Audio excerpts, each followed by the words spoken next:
Se você também adora chocolate, já deve ter se perguntado, afinal, de onde ele vem?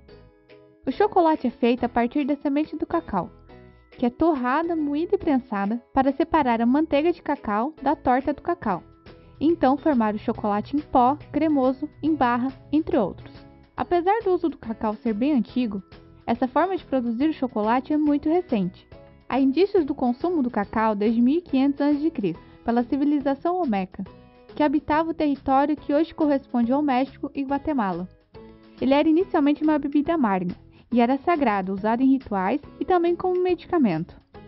Séculos depois, a bebida feita a partir da semente de cacau misturada com pimenta e outros ingredientes era oferecida aos deuses pelos maias.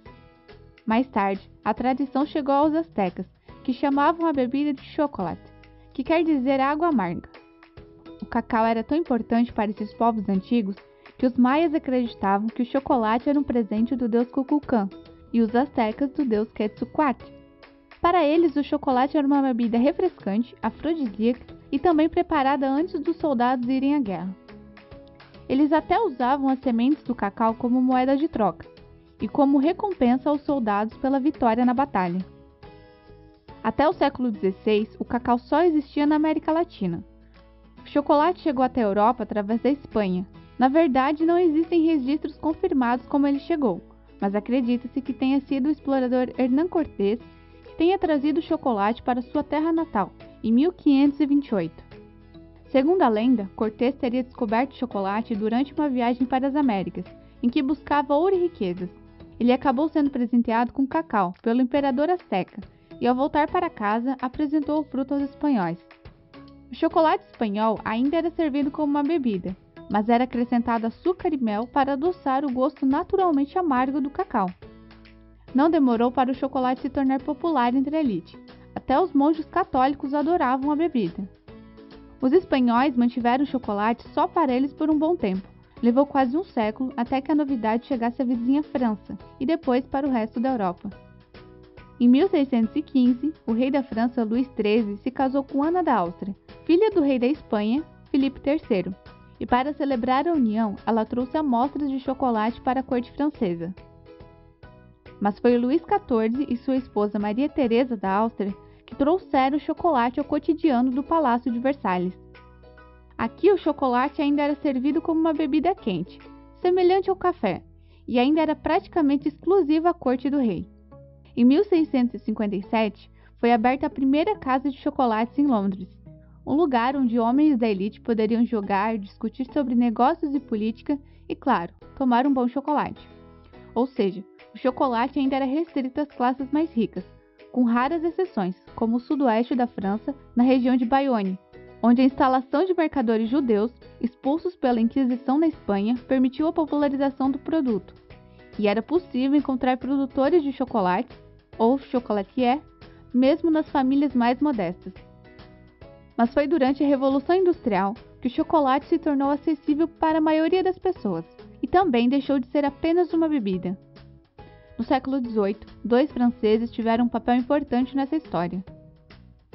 Dubuisson criou um moinho para a moagem dos grãos de cacau. Depois, Doré criou uma máquina hidráulica para transformar as sementes de cacau torrado numa espécie de pasta. A partir disso, passou a ser possível moer grandes quantidades de cacau e produzir chocolate de forma mais barata, tornando o alimento disponível para mais pessoas. No século XIX, surgiram as primeiras fábricas, algumas com nomes que se tornaram muito famosas na indústria do chocolate. Depois, com a expansão da indústria do chocolate na Europa, os países europeus começaram as plantações de cacau, nas nações ao longo do Equador, especialmente na África. De início, as principais fábricas de chocolate industriais pertenciam à França, Suíça e Holanda. Com o surgimento de novas máquinas, os novos formatos de chocolate também foram aparecendo.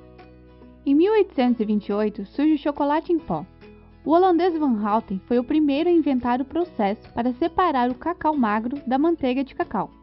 Ele também passou a acrescentar sais alcalinos no chocolate em pó, que ajudavam a misturá-lo com a água e deixar a cor mais escura e o sabor mais suave. Essas inovações tornaram o chocolate mais cremoso, suave e saboroso. Essa separação da manteiga de cacau do cacau magro permitiu que o chocolatier pudesse criar novos sabores de chocolate. Sem isso, chocolate branco, chocolate ao leite e cacau em pó não existiriam. Essas invenções também ajudaram a criar as barras de chocolate. A companhia J.S. Fries & Sons criou o chocolate sólido em 1847, misturando a manteiga de cacau derretida e o cacau em pó. Já o químico Henri Nestlé criou o leite em pó produzido na metade do século XIX, o qual também suíço Daniel Peter decidiu acrescentar ao chocolate. Esse foi o começo do chocolate ao leite. Atualmente, os maiores produtores de cacau do mundo são Costa do Marfim e Gana, responsáveis por 60% da produção mundial. Mas existe uma história não tão doce por trás da produção desses países, como escândalos de trabalho escravo infantil. O Brasil é um país com condições ideais para o cultivo. Além da Amazônia, Bahia e Espírito Santo são os principais estados produtores. O Brasil é o quinto maior produtor de cacau do mundo, incluindo o cacau fino, que é menos ácido e menos amargo, e usado principalmente em chocolates premium, mas muito pouco dessa produção fica no país. Muito obrigada por assistir, não esqueça de curtir e se inscrever no canal e compartilhe se você gostou do conteúdo.